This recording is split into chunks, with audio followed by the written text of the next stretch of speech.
नमस्कार दोस्तों, मैं डॉक्टर बेड़ुधर रौतिया लॉ में प्रोफेसर हूं। आपके अपने channel law order and civil rights में आप सभी का स्वागत करता हूं।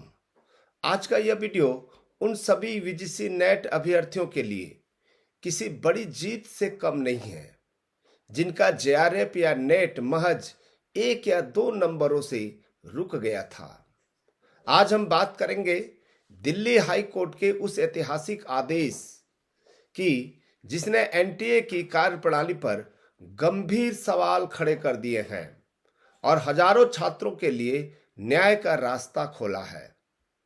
हाँ दोस्तों, क्या एनटीए को अब एक साधारण एमसीक्यू बनाने के लिए भी विशेषज्ञों की जरूरत है?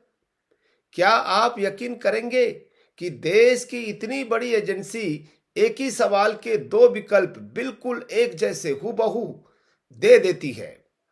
और दिल्ली हाई कोर्ट के केस नंबर 1897 जो 2026 में लगाया गया था ने एनटीए की इस लापरवाही को बेनकाब कर दिया है। अगर आप भी हिस्ट्री सब्जेक्ट के हो या कॉमर्स हो या इंग्लिश हो के छात्र हो तो 7 अप्रैल की तारीख नोट कर लीजिए, 7 अप्रैल की तारीख, क्योंकि आपका रिजल्ट बदलने वाला है। हाँ जी, सही सुन रहे हैं आप लोग जो है, बिल्कुल। और क्यों मैं कह रहा हूं उसको ध्यान से सुनिएगा, समझिएगा।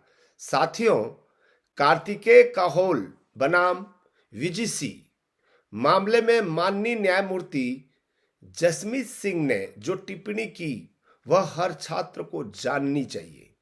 याचिकाकर्ता ने दावा किया कि हिस्ट्री के 4 सवाल गलत थे।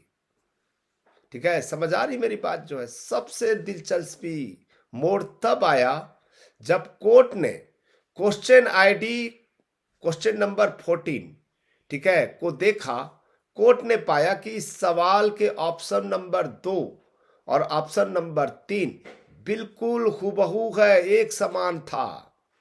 अदालत ने बहुत कड़ी और स्पष्ट टिप्पणी की कि इस सवाल का मूल्यांकन करने के लिए किसी एक्सपर्ट कमेटी की जरूरत ही नहीं है, क्योंकि गलती इतनी साफ है कि कोई भी सामान्य व्यक्ति इसे देख सकता है। कोर्ट ने आदेश दिया कि याचिकाकर्ता को तुरंत इस सवाल के लिए 2 अंक दिए जाएं, जिससे वह जेआरएफ स्कॉलरशिप के लिए पात्र हो सके। मुझे तो अभी तक ये समझ में नहीं आया कि एनटीए सेंट्रल एजेंसी है और पता नहीं कैसे पेपर सेटर और जो एक्सपर्ट कमेटी के जो सदस्य प्रोफेसर हैं वो किस तरह से चुना है।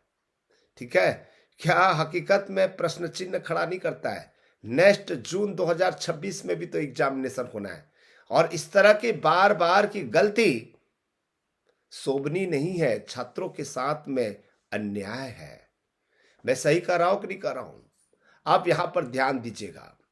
अदालत ने बहुत कड़ी और स्पष्ट टिप्पणी की।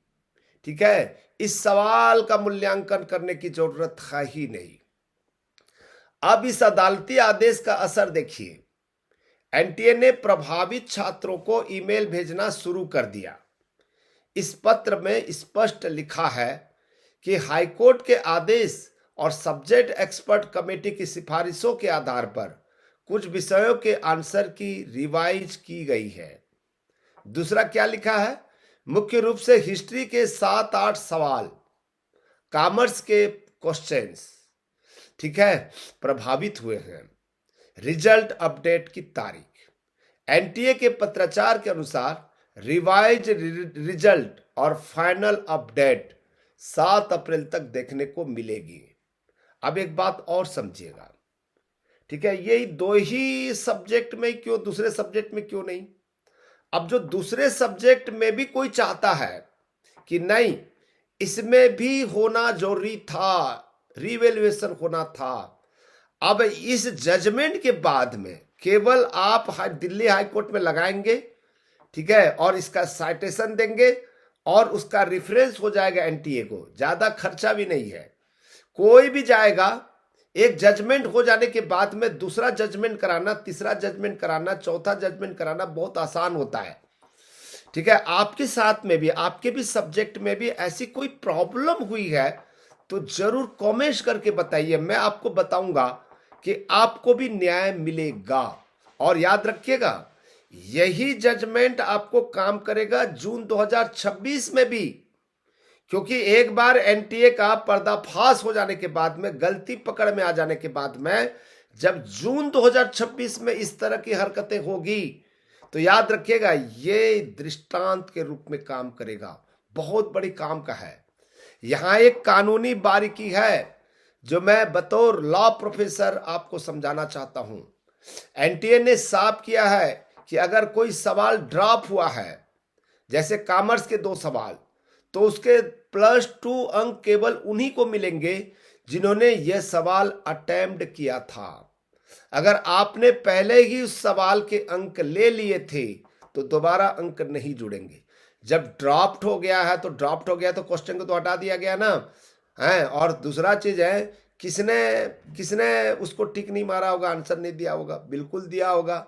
मान लीजिए बी और सी सही आंसर था, किसी ने बी को डाला होगा, किसी ने सी को डाला होगा, दोनों तो डाल नहीं सकता है। ठीक है, तो छात्रों, यह जीत आपकी एकता की है। जब एनटीए जैसी एजेंसियां इतनी बड़ी लापरवाही करती है कि एक ही विकल्प 2 बार दे देती है, तो कोर्ट को दखल देना ही पड़ता है। अगर आपके साथ भी ऐसा हुआ है तो तुरंत अपना ईमेल चेक करें। 7 अप्रैल को अपना स्कोर कार्ड दोबारा देखें। आपके हक की हर कानूनी लड़ाई के लिए मैं आपके साथ खड़ा हूं। सटीक कानूनी जानकारी यूजीसी नेट की हर ऑथोरेटिक अपडेट के लिए इस वीडियो को जरूर शेयर करें। Law, order and civil rights को अभी सब्सक्राइब करें। ठीक है दोस्तों, न्याय की जीत हो, यही हमारी अपेक्षा है। बहुत बहुत धन्यवाद। Thank you.